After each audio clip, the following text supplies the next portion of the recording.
Hi guys! In this video, we're gonna learn how to delete your posts on BeReal. So to do that,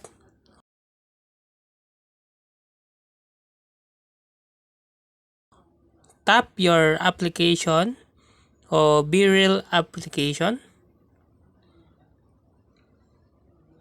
And in here, tap your photo.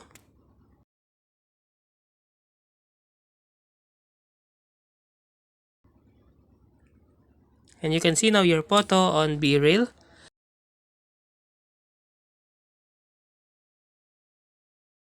Tap the three lines at the upper right corner and tap delete my BeReal.